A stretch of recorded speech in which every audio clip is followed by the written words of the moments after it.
రాజ్యాంగం అమల్లో పాలకుల నిర్లక్ష్య వైఖరి కారణంగా రాజ్యాంగ పరిరక్షణలో న్యాయవాదులు నడుం బిగించాలని సుప్రీంకోర్టు న్యాయవాది ఇండియన్ లాయర్స్ అసోసియేషన్ జాతీయ అధ్యక్షుడు చింతల శ్రీకాంత్ కోరారు. ఇండియన్ లాయర్స్ అసోసియేషన్ జిల్లా సమావేశం కాకినాడ కోట్ల ప్రాంగణంలో శనివారం జరిగింది.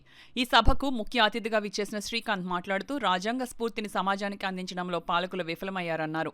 ఐఎల్ఏ రాష్ట్ర అధ్యక్షులు జి శాంతికుమార్ మాట్లాడుతూ న్యాయవాదులు ఎదుర్కొంటున్న సమస్యలు సామాజిక సమస్యలు పరిష్కారం దిశగా ఐఎల్ఏ కృషి చేస్తుందన్నారు. ఎన్టీఆర్ హెల్త్ యూనివర్సిటీ మాజీ ఉపకులపతి డాక్టర్ బాబ్జీ మాట్లాడుతూ సామాన్యులకు మెరుగైన న్యాయం అందించేందుకు న్యాయవాదులు కృషి చేయాలని అన్నారు.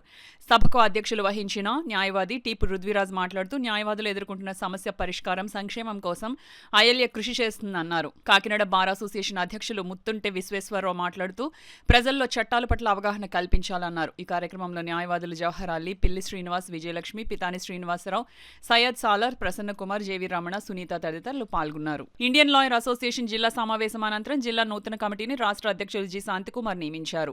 బార్ అసోసియేషన్ న్యాయవాదిని ఐఎల్ఏ జిల్లాకి నాయకత్వం వహిస్తున్నాం.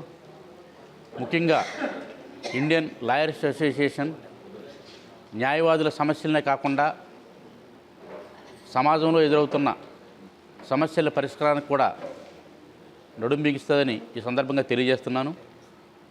అదేవిధంగా ఇండియన్ లాయర్స్ అసోసియేషన్ ఆధ్వర్యంలో న్యాయ సదస్సులు, న్యాయ సలహా కేంద్రాలు ఏర్పాటు చేయడం ద్వారా ప్రజలను చైతన్యవంతం చేసే దిశగా ఐఎల్ఏ పనిచేస్తుందని ఈ సందర్భంగా తెలియజేసుకుంటూ ఈ అవకాశం ఇచ్చిన అధ్యక్షుల వారికి, ఫౌండర్ గారికి నమస్కారం. ప్రభుత్వ అధికారులు నిర్లక్ష్యం వ్యవహరిస్తున్నారు. తక్షణమే ఆ బాధ్యుడైన సిఐ పైన, పోలీసుల పైన చర్య తీసుకోవాలని ఇండియన్ లాయర్స్ అసోసియేషన్ డిమాండ్ చేస్తుంది. అట్లాగే అడ్వకేట్స్ వెల్ఫేర్ ఫండ్కు సంబంధించి వెల్ఫేర్ స్టాంపులు 250 రూపాయలకు పెంచారు, కానీ దాన్ని వెల్ఫేర్ ఫండ్ డెత్ బెనిఫిట్ మాత్రం 1,00,000 రూపాయలు మాత్రమే పెంచారు.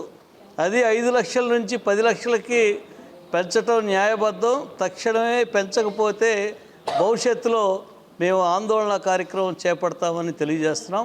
అట్లాగే ఈ రోజున హెల్త్ ఇన్సూరెన్స్కి సంబంధించి రాష్ట్ర ప్రభుత్వమే రాష్ట్రంలో ఉన్న న్యాయవాదులందరికీ హెల్త్ ఇన్సూరెన్స్ని ప్రభుత్వ సొమ్ముతోటి చెల్లించి హెల్త్ ఇన్సూరెన్స్ బెనిఫిట్ని అడ్వకేట్స్ అందరికీ ఇచ్చేలాగా చేయాలని ఇండియన్ లాయర్స్ అసోసియేషన్ డిమాండ్ చేస్తూ ఉంది.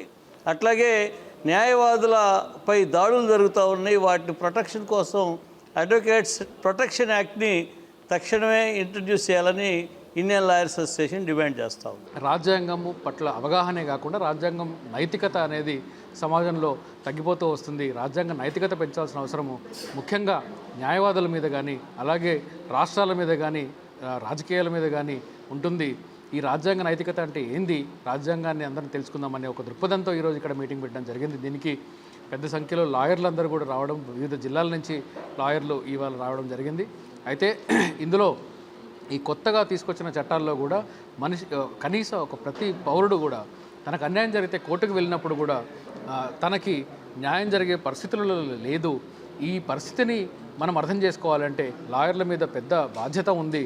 ఈ బాధ్యతని ఇండియన్ లాయర్స్ అసోసియేషన్ అర్థం చేసుకోవడమే కాకుండా ప్రతి క్షేత్రస్థాయిలో కూడా పౌరులకు కూడా అర్థమయ్యే దిశలో మనము చర్యలు తీసుకోవాలని చెప్పి ఈరోజు ఈ మీటింగ్లో మేమందరం కూడా కలిసి ఒక నిర్ణయం తీసుకోవడం జరిగింది. అందుకు కాకినాడ సంబంధించిన లాయర్లందరూ కూడా ఈ కృషి చేస్తారని చెప్పి క్షేత్రస్థాయిలో రాజ్యాంగ నైతికతని తీసుకెళ్లడంలో పాటుపడతారని చెప్పి నేను అందరినీ